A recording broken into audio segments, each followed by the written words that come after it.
All right. Well, we've got an exciting morning so far. It's me. And now we're going to talk more about hear from the NCAA. We just had a excellent legal description of the very rapid steps that have been happening in the, I don't even know if I should call it industry. I say in the industry, but in the arena.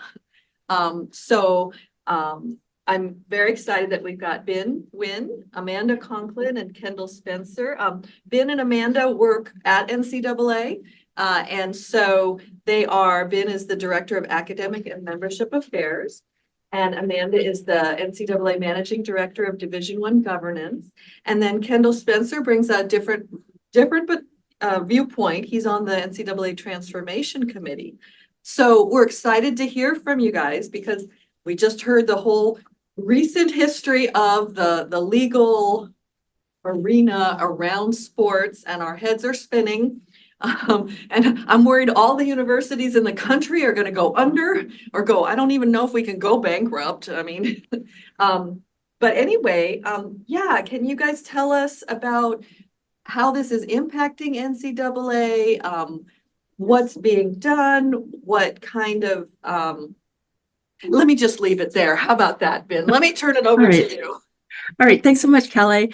And it's great to be with you all. We're excited to be here and to continue the conversation. We just so much appreciate the invitation I think several of us were here for your previous speaker, the engagement, the good questions. So we hope the momentum continues through our presentation. So feel free to ask questions of both Kendall and Amanda as we go through the presentation. We're all here to be helpful to the conversation. You all play an important role on campus.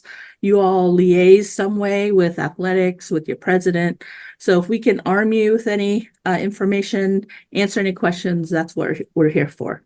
So just by way of introduction, as Kelly said, Ben Nguyen, I've been with this group for a few years, so very good to see some familiar faces, whether it was here, I think we were at LSU, you were here at the national office, and there's an open invitation if anyone is ever in Indianapolis to come stop by. I do work in Division I academics, and as I mentioned earlier, working with education and women's basketball. I will turn it over to Amanda to introduce herself, and then Kendall will round us out, and then we'll dive into our PowerPoint presentation. Thanks, Ben. It's good to see you all this morning. Amanda Conklin. I have been at the NCAA now for 16 years in various capacities. I started off in our student athlete affairs group, working on leadership forums and things of that nature, and then have over the years moved through our academic and membership affairs unit, which is our regulatory arm, and then I'm now in Division I governance and have been there for about 4 years, but really looking forward to spending some time with you all today. I myself am a former student athlete. I was a softball student athlete at Colgate University. It has been a few more years than Kendall's student athlete experience, but I'll turn it to him to introduce himself. Thanks so much, Amanda. And thank you all for welcoming us. It's always a pleasure to talk to this group and to be amongst friends and colleagues. As Ben and Amanda were saying, I've been in the peripheries or, within the industry since I was like 18. I was a student athlete at the University of New Mexico, national champion, U.S. Olympic trials qualifier. And I consider myself a true product of all that you all do. Since then, I've still trained professionally, but I went to law school at Georgetown and I'm now a practicing attorney. So this is any opportunity I have to shed light on sort of what happens in the background or how to make what we do for student athletes on both the athletic and the academic side more clear and improve the student athlete situation. I jump at those types of opportunities. I was the first student athlete to serve on the NCAA's board of directors, started off with SAC and then they kept bringing me back. So here we are. So it's a pleasure to be here and I'm really looking forward to talking to each and every one of you. All right. Thanks so much, Kendall. And as Kendall knows, we always try to keep the good ones around. So as long as he will pick up the phone and take our requests, we will always take Kendall at any table. We also just want this to be a conversation. We will show a PowerPoint, but just a conversation, dialogue, just like you had in your previous session. Stop us if you have any questions, and we'll go from there. We did want to start out, I'm just showing a PowerPoint. If I could get a thumbs up from folks in the room as well as external, that you can see it. Yep. Great. We're going to start out with just an overview of graduation rates. There's a story that we continue to want to emphasize is how well is our student athletes doing in terms of graduation rates.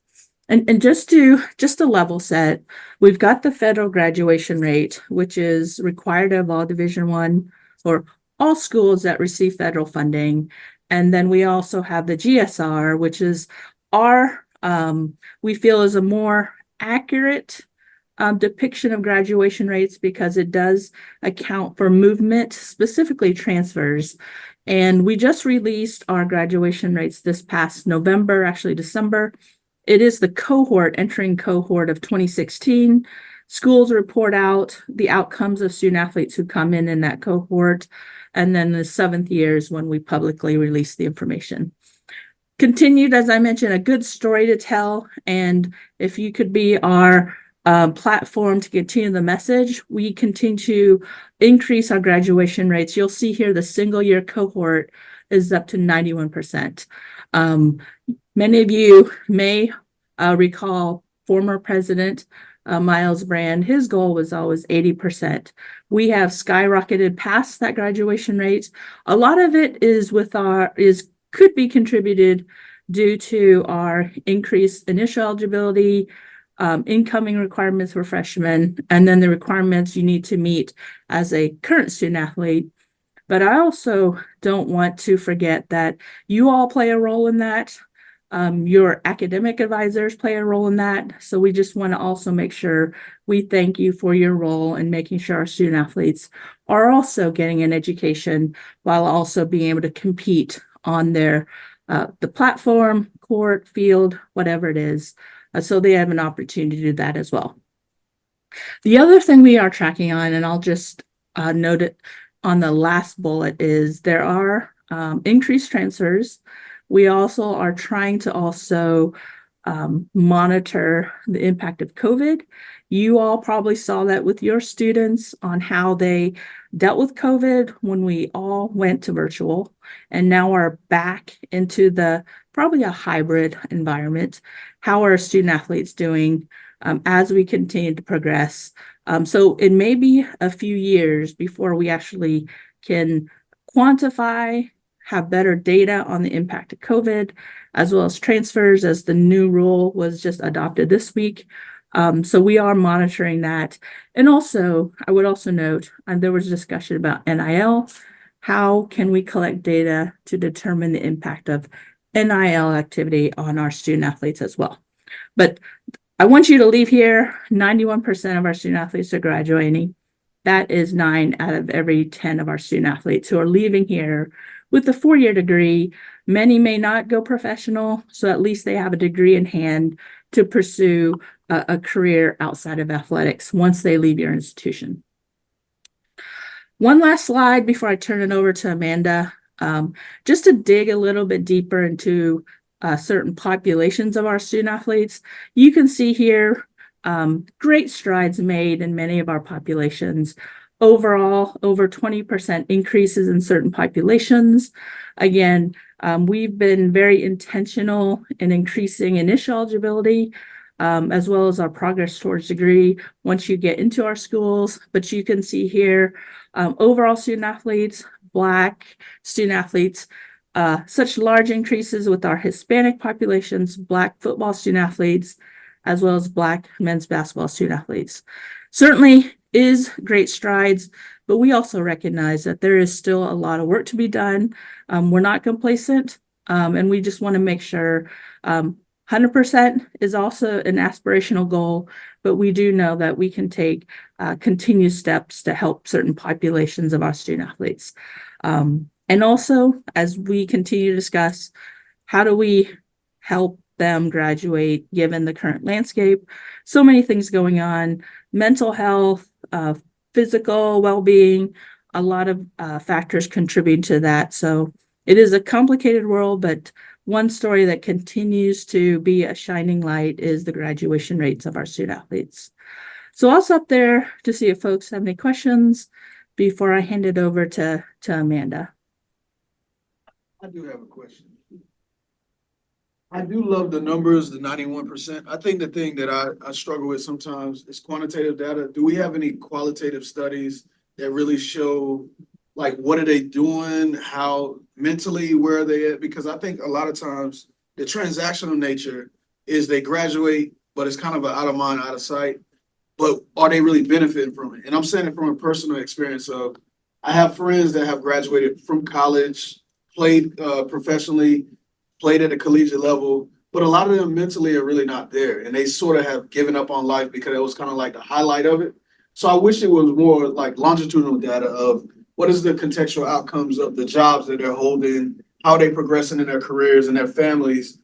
And I'm mainly focusing on a sport that I'm familiar with football, because I wish we could break it down in different sports. What is the impact of their lives, as they continue to progress and age and develop as young professionals? So those are the only things that I question sometimes with those numbers of we're graduating them, but what is really their quality of life is kind of my thought process. Sure, that's a great question. I guess it's the next logical question is you have your degree, but what are you doing with your degree, and what is life after once the ball stops bouncing, and those types of things. We do, our research colleagues here do conduct a goals survey. I don't remember what the acronym stands for, but it is a post eligibility survey that we ask them about their experience as a student athlete and then post. I think it's within the next year, we're going to conduct the next round. And I can certainly share with Kelly our previous survey just to give you a sense of what we asked for and the results of that. But we can also ask them about some of the good points you raised on quality, what are they doing post eligibility, those types of things, because that certainly is good quantitative as well as qualitative data that certainly will be impactful as we look back to help improve the experience of current and future student athletes. And Ben, you mentioned a new rule. Was that the transfer portal rule? Well, not necessarily the transfer portal, but I think somebody alluded to earlier is the D1 Council did approve this week the rule that allows now for multiple transfers provided you leave academic eligible. I know that's been in place with the temporary restraining order, but now that it's in place, we can work with our research staff to determine academic outcomes of multiple transfers. What's the impact of multiple transfers? I think the widespread assumption is that the more times you transfer, the longer it is that it's going to take you to graduate. And also, and you've probably seen this with your students, is when you transfer, if you transfer later in your career, it also will delay graduation because the credits won't transfer. You have residency requirements, especially with those 300, 400 level courses, those types of things. We just haven't had a lot in the cohort to determine the academic impact of multiple transfers. It is important. The board has continues to emphasize that graduation is important. It is our North Star. And how does multiple transferring impact that? And if in the future, do we need to change policy? Because now we have actual data indicating that, for example, transferring multiple times does impact graduation.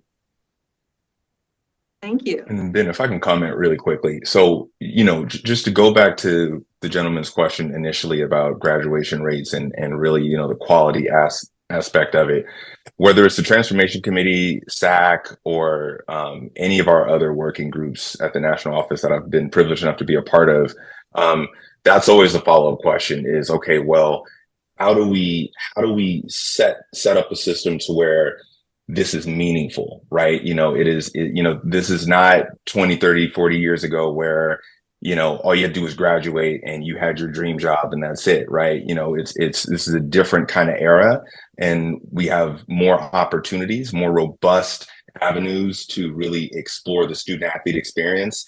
And so the big part is, well, how do we make that degree meaningful? And I think, and correct me if I'm wrong, Amanda and Ben, but in a lot of our meetings, it's on the national office side, it's been well, how do we remove guardrails to allow the institutions or the conferences, mainly the institutions, to be able to provide those opportunities for their student athletes? Because in reality, trying to ensure that that degree is meaningful on every campus, that's an incredible task. And at the end of the day, your institution knows your student athletes better than anybody. So what we've tried to do as student athletes and on SAC is try to advocate for rule changes and system shifts that would allow for guardrails to be removed, that would then enable us as student athletes to come into our institutions and say, okay, well, how do we provide for a better student athlete experience? How do we set ourselves up so that our degrees are meaningful beyond just getting the diploma and walking off campus? It's a great question. And it's something that I think this group plays an incredibly important role in establishing on their campuses. Yeah, this might be got to find our role here. Yeah. Yes.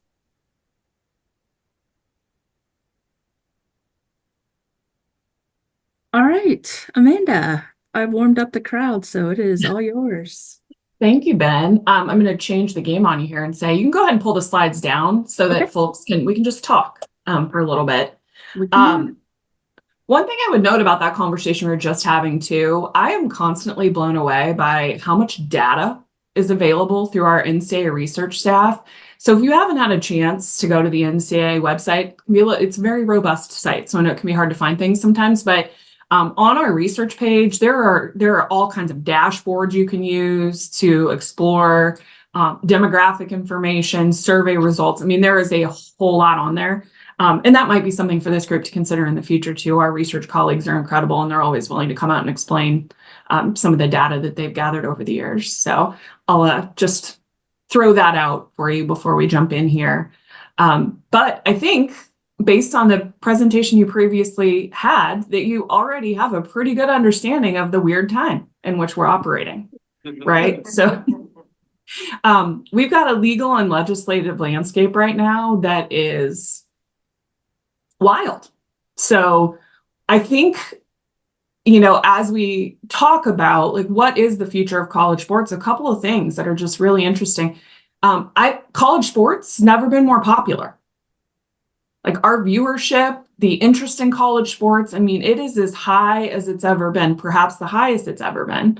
So you've got that on the one hand, and then you've got the legal and legislative landscape on the other hand. And so we know we have an enterprise that people care deeply about, but we're going through this period of transition that's really, really challenging. And I think if anybody says that they can tell you where this is all going to shake out in the end, I want to meet them, first of all, because that's amazing. I just don't know if anybody can really say exactly how these pieces are going to fall together in the end, but it's definitely very, very challenging. And so we are operating within that framework, trying to continue to help shape the future of college sports with all of that in mind. So we can talk about that as much as you want to, but I'll mention a couple things that are going on currently. There was a previous mention about Charlie's, he prefers to be called Charlie. So Charlie's Project Division I memo is what we refer to it as. And last December, he did send out a memo to the Division I membership as a mechanism for starting a conversation about some of the things that are the biggest challenges for Division I in particular. We've got just over 350 schools. All of them have very different profiles. And so how do we continue to move forward, acknowledging the disparate resources our institutions have, on the different challenges they have depending on where they sit, and acknowledge this sort of new world in which we find ourselves. So the framework included 3 elements. The first dealt with enhanced educational benefits and essentially considering removing any sort of national limitation or prescription of what institutions can do from an educational benefit standpoint. So that's part of the conversation. Name, image, and likeness, which has been ongoing discussion here over the last several years, and what role institutions perhaps should play in NIL moving forward. Just yesterday, or 2 days ago now, the council did adopt legislation that will open up the support that institutions can provide to students who disclose their NIL activities to their institution. It doesn't go so far as to say institutions can directly support, which we know we have upcoming laws that it's the state level that say something different. So that'll be interesting, but it doesn't go quite that far, but it does open up what students can do. So we're in the middle of that conversation. There's litigation involved. You all talked about it already, so I don't have to explain how complicated that is. But then the last piece was just exploring how we're structured. So right now, we have our subdivisions. Technically, there are 3. Some people would say we have 4, in that we have our FBS autonomy conferences. We have our FBS non-autonomy conferences. We have the FCS conferences who play FCS level football, and then we have those that don't play football. So do we need to revisit that structure? Should any of those subdivisions have sort of minimum requirements for commitment to student athletes and the benefits they receive, or should we structure in some other way? And so Charlie said just yesterday to the council that he anticipates, based on all of the feedback that he's received, because the point was to start a conversation, perhaps coming forward with an updated draft of this later this year or early next year. On the heels of that memo and the discussion that he started at the Division I level, we're also reviewing our philosophy and commitments. I don't know how familiar you all are with the NCAA manual, but within the NCAA manual, there is a philosophy statement that is sort of the foundation upon which we operate, and then a set of commitments as well. And so we're talking with the council. We started talking with the council yesterday. We're going to talk with the board moving forward about whether or not we need to make adjustments to that philosophy and those commitments now that the landscape has changed since they were created. So all of that is the backdrop for the discussion about what the future of Division I looks like. Couple of things I just want to mention about the structure of the NCAA generally. You all talked about a lot of them, but they're sort of my cocktail party fun facts for folks, because they're things that not everybody knows. I know that you all know that the NCAA national office and the association are 2 different things, right? So we do have the office, the NCAA, which is in Indianapolis. We've got about 450 to 500 employees at any given time. And then we do have a small office in Washington, D.C. That has a handful of staff members. And then we now, with our new president coming on board, have a small office in Boston as well, which is where he is located. Where our president and then a couple of our other key senior leaders are located as well. They're in Indianapolis as much as any of the rest of us in our hybrid world these days too. But I just wanted to mention that. And then the association is institutional representatives, right? So I know you all are tracking on that because you've already said it this morning. I always think it's interesting to talk about the finances too, because when we talk about the NCAA and impact of what's going on the NCAA national office versus institutions, a couple things I'd want to mention. Upwards of 90% of our revenue comes from the Division I men's basketball championship. That includes the money that funds Division II and Division III. So I think that's important to keep in mind. Also, we distribute more than 60% of that money from that contract directly back to institutions through our revenue distribution program. So when we talk about who the changes in the landscape are going to impact, is it going to be the NCAA national office? Is it going to be the institutions? We're all in it together, folks. It's all, we're all going to be impacted by whatever changes are made, whether that's legally, legislatively, or whatnot. So I just wanted to lay that out before we get started. The other thing that I tell people all the time, you all are in educated groups, you may already know this, the NCAA does not get money from college football. A lot of people out there generally assume that there's all that money that they see talked about in college football is NCAA revenue, or somehow the NCAA has that money, but that's not true. That goes directly to the conferences. And that's because of the case that the previous presenter mentioned back from the 1980s related to football broadcast rights. So I'll just stop there, see if there's any questions about anything I've covered so far. You said the 90% revenue came from basketball, and how much was distributed back to the colleges? 60. 60%. 60% of the revenue. Thank you. And so basically the rest of it funds you guys working on the championships for all the other sports. That's right. It's championships, some of the programs we have for student athlete development, our Sports Science Institute, research staff. Yes, all of those functions that occur at the national office and all the programs we operate for institutions and student athletes. There's scholarship programs and things like that included as well. So theoretically, if basketball funds what you're doing. If football was not under NCAA, financially, it wouldn't impact the other sports through NCAA, but at the institution level would be where the big impact might be. That's right. Financially, the football at the FBS level is already separate from the NCAA. So I think a lot of the conversations that you hear these days are about the administrative element, which, you know, is an interesting thought when you start to play that out in practicality. So institutions, I think, are trying to weigh, okay, if we do that, then I've got two different national organizations that my athletic department is overseen by. And so if they separate and the rules spin out in whatever direction they spin out, like how do they impact each other administratively? Is that really effective and efficient? And so, you know, at the institutional level, it's an interesting thought. Conferences, you raise it to that level, there's a whole other discussion there about how that works. And when you think about what we do for football, we do oversee the football rules, which have up until this point been consistent between all three divisions. There are some ways to have slightly different permutations of rules. And we're talking about playing rules, generally is what I'm talking about right now, like what happens on the field, officiating and all of that. And then there's also just the regulatory elements as well that are overseen at the national office. And then we provide other support, regulatory support and things like that. There's no other entity out there right now that has, to my knowledge, expressed interest in taking those things on. There were discussions like the college football playoff. Like, why wouldn't they just take all the regulatory functions? That they run just the college football playoff.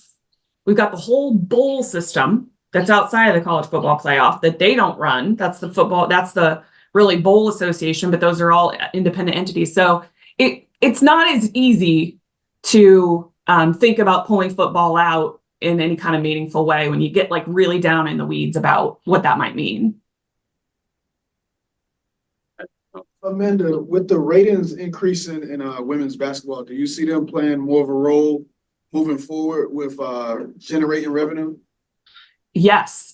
Thank you for bringing that up. We did just sign a new deal with ESPN, and that both the men's basketball contract and this new ESPN contract run through 2032. And that ESPN contract covers all of our sports other than men's basketball and golf, which golf lives with the Golf Channel. So yes, the contract that was just signed was triple what the contract was previously. And obviously the popularity of women's basketball is evident based on what we just experienced. I hope you all got to see and enjoy the games like I did.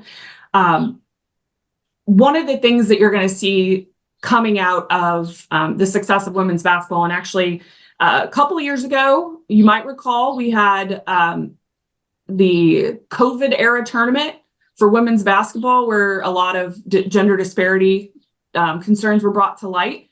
And in the wake of that, there was a study that was done to kind of highlight changes that the NCAA should make to address those inequities. And one of the things that was recommended was looking at our revenue distribution and introducing gender equity principles or making sure that it is in line with our gender equity principles. So starting right when that report came out, really up until present day, there's been this march towards creating a basketball performance fund for women's basketball. So right now, the only performance in a sport that's rewarded with revenue distribution is men's basketball, which is, you know, the contract that funds pretty much everything. And so the finance committee, the Division I board level, is working to introduce, with this new contract that was just signed, a women's basketball performance fund that would start paying out in the 25-26 fiscal year based on how performance goes in the upcoming tournament. So we're right on the cusp of introducing that revenue distribution, which I think is really great. We're exploring, where the men's fund started, how we might structure this women's basketball fund. So yes, to your original question about will women's basketball in particular play a more important role? They already are. And then also this revenue distribution is going to be really exciting as well. And the performance fund would be structured in what way? Would it be distributed based on how well they did in the tournament, or would it be a function where it trickles down to every other conference? Great question. So the way the men's funds are structured, it's two parts. There's an equal conference fund, which means we have whatever number of units this fund will have, that's undetermined, but each conference will get one unit. So the 32 conferences that sponsor women's basketball will get a unit just for having an automatic qualifier into the tournament. And then after that, additional units will be earned based on how far teams advance into the tournament. And a follow-up question is, do the member institutions of the NCAA provide any financing to the NCAA? Like a member fee or something like that? Yeah, they pay nominal membership dues that are, depending on what division you're in, they range from $900 to $1,800. Okay. That is nominal. Yes.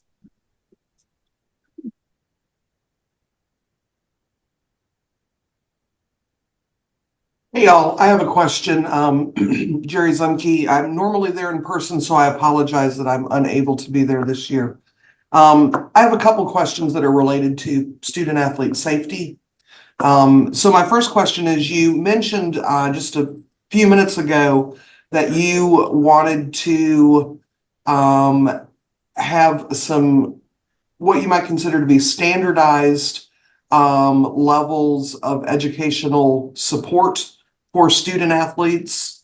Essentially what I believe that you were saying was you were kind of lifting the cover on the types of support that could be provided to student athletes regarding their education. Did I interpret that correctly? Yeah, that is the conversation, whether any sort of national level rules related to what educational benefits a student athlete could receive should be removed. Okay. So I'm wondering what the conversation is around having some type of a standardized amount of support from a health and safety perspective. We currently have no minimum requirement for number of healthcare providers that are employed by an institution. We have no really minimum number of access to mental health services, access to nutritional services, etc. So the haves, and admittedly I'm one of them, the haves are able to do a lot of things. The have-nots, the student athletes that go there, don't have the same support. And so I'm wondering how that conversation could be started so that student athletes that attend the not Alabamas of the world have access to equitable care compared to their peers at other institutions. Well, Jerry, I love that question because it's like you're looking at my list of bullet points of items to cover, and you've nicely set me up to talk about two of them. So thank you for that. One of the things that the transformation committee that Kendall was a part of did was put forward a recommendation that was a student athlete holistic model. And that student athlete holistic model, the intent of it was really to establish sort of a baseline expectation for what student athletes can expect of their athletic experience in Division I. And it did include several elements that are health and safety related. So first, a requirement, these all become effective August 1. So they are newly effective requirements. Beginning August 1, institutions are going to be required to cover any expenses that student athletes incur related to their athletic injuries they may experience while representing the institution. But what we've learned is a lot of our institutions were already providing that, especially the halves.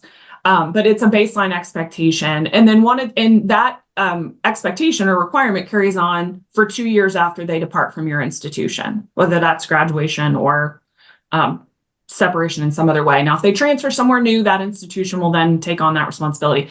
But in order to support institutions of varying levels of resources in that effort, for the 2 years post-participation, the NCAA is actually making available a post-participation insurance fund, which will also come online August of 2024. So student athletes will have direct access to coverage for their athletically related injuries through that program that the NCAA, and it's available to all 3 divisions. Even though the student athlete holistic model requirements are just Division 1, those insurance funds will be available to student athletes in all 3 divisions. Other elements of that student athlete holistic model included a new requirement that institutions attest that they're operating their health and safety services in accordance with the best practices that are made available through the Sports Science Institute. Now, if you've looked at those documents, they're not prescriptive like what you're talking about, Jerry, like you have to have X number of providers for this number of student athletes, but it does march you through the things that institutions should be thinking about, have in place.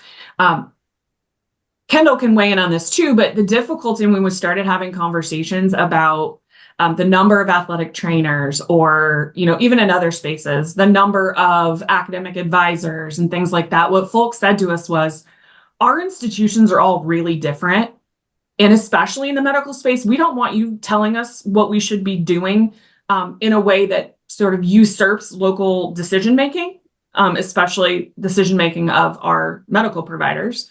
But also, all our schools look different from an academic standpoint. So some of us have academic advisors that sit on campus, separate from athletics. Some of us have them in athletics. And nobody really was interested in the NCAA coming in and saying, this is how you need to do business in this super prescriptive way. But the holistic model does cover making sure that institutions are going through and they're going to have to attest every year that they're operating in a manner consistent with those best practices. There's also a scholarship guarantees and such that were adopted as part of that student athlete holistic model. So I'm going to grossly oversimplify this, so don't tell my compliance friends if you see them, but essentially it's going to become much more difficult, if not virtually impossible, to cancel a scholarship for athletic reasons.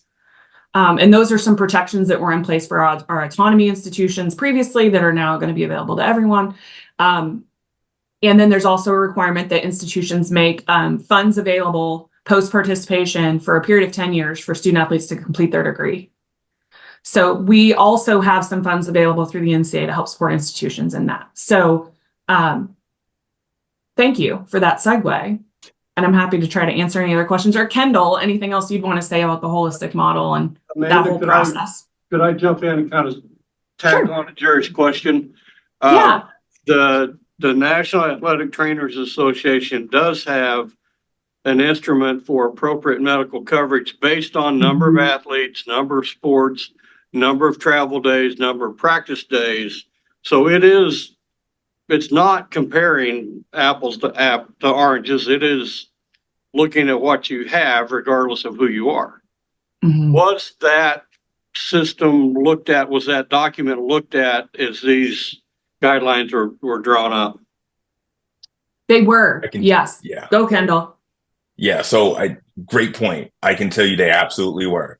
And we had put together an entire presentation. When I say we, I mean a few select members of the Transformation Committee and also myself working with SAC, with the Student Athlete Advisory Committee.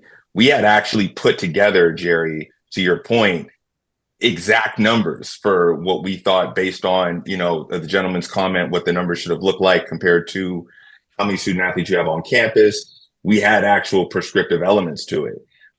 Something important to note, which should be of no surprise to anyone, is one of the biggest conflicts with what we were trying to do with the Transformation Committee was move past we've always done it this way type of model. And at the same time, what you're hearing about now is the conflict that arises from trying to work within this balancing act framework where individuals want progressive standards, but they also want to be able to have what's called a level playing field. And in 2024, that's not going to be, that's incredibly difficult to do as you look at resources at different institutions. And so what we heard when we came to the table with, hey, here's what the numbers, what we think they should look like, again, as like baseline standards, we had a lot of individuals come back to us and say, our schools can't do that, or our schools will not do that at the expense of some of these other areas. And we do not think that that should make us have to drop down a division or be penalized in different other ways. And it was a choice issue. And so that was absolutely something that we brought to the table. And at the end of the day, it was not, the membership did not have a strong enough appetite for it. And when I tell you, we spent copious amounts of time on this, like weeks of my life I'll never get back. No, but seriously, it was an incredibly important discussion. And at the end of the day, everyone wants to be able to compete, but they want to be able to compete at a similar level. And there were a lot of the membership institutions ultimately felt that they weren't going to be able to compete with certain numbers. And so having that type of a prescriptive model ended up being, basically giving us an immense amount of pushback. Thank you, Kendall. Thank you for spending the time on that and putting that effort forward. I got to say that that's incredibly disappointing to hear from a member's buy-in perspective, because these are the same people that are going to say that they value health and safety. They're going to put their student athlete first. This is, I'm sure, part of their recruiting spiel. If you come here, we're going to make sure that they're well taken care of. That formula that was referenced is merely speaking to appropriate levels, a baseline, the minimum amount of what is needed. And so what that is saying is that institutions are not willing to invest monetary leverage into the health and safety, the minimum amount of health and safety for their student athletes. So thank you for your efforts. Please continue the good fight. But that is very disappointing to hear. If student athletes became employees, wouldn't they get health insurance that way? That's a whole other bucket. It really is. And one of the questions that was, on the agenda for us to talk about is like the impact of becoming an employee. And again, I'm not an attorney. You got a wonderful report from an attorney this morning. Kendall's had the pleasure of going to law school, but I'm not an attorney. What I would say, what I've seen though, in all these conversations we've had is based on differences in state laws and where institutions sit and how institutions are structured. A lot of these questions are unanswerable right now. We can opine about what it might mean, but it might mean something different for your student athletes versus another institution's student athletes if they're private. A private institution versus a public. And so it gets really messy really quick to kind of think about how that framework of employment would work in a framework of, student athlete and college athletics, which certainly wasn't built with that in mind. So I think a lot of those questions are just really, really difficult to answer with any level of certainty right now.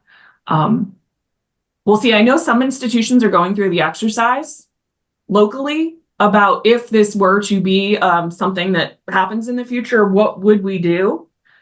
And I'm told that results in a lengthy list of questions, most of which don't have answers at this point in time. But people are thinking about that for sure. Jerry, I want to go back to one thing you said about, it's disappointing that institutions don't want to invest. I would say that's not how they were framing their arguments. I think it was more, don't tell me how to manage my resources. I know what my student athletes need locally, and we will do that. Not that we don't want you placing requirements on us because we don't want to do what's right in health and safety space. It's more about, we don't want you to tell us what to do with our institutional resources. We are committed to the health and safety of our student athletes, but we know how to do that best. I think that was more the messaging. One thing I want to make sure you're aware of too, our Sports Science Institute, under the leadership of Brian Hainline currently, has been working, and you may already know this, with the Athletic Trainers Association and other groups on just the general environment and landscape for college athletic trainers, and what it's like culturally, and why folks aren't making that choice to be a college athletic trainer as much as they were in the past, because what else is available to them. And so every opportunity they get with the board and others, they're talking about how we need to support our athletic trainers with a number of things, pay that's competitive with the opportunities they're pursuing, hours that are reasonable, cultural shifts that just really respect the role that they play. So there are a lot of efforts going on outside of what the Transformation Committee talked about to try and address issues related to health and safety also. Yeah, I was in on a meeting this summer between the NCAA and the NATA, and the Katie was there as well. So it's encouraging to know that that is at least in the conversation now. And my last comment on the matter would just be in terms of you didn't read it as that they didn't want to provide equitable health and safety. They just didn't want to be told how to do it. And my argument to that is the vast disparity that we see in the amount of athletic trainers that are available at a given institution relative to the number of student athletes that they have. So their actions are not supporting their words. So I'll leave it at that, and thank you very much. Thanks, Sherry. So I have just one more item on my list, and you're going to talk about this later in the day, so I'm not going to spend a bunch of time on it, but sports wagering is something that our NCAA president has been really focused on from the lens of the impacts on student athletes, both those that may have challenges with sports wagering behavior, but also sort of the abuse that they're subject to because of the sports wagering landscape. There's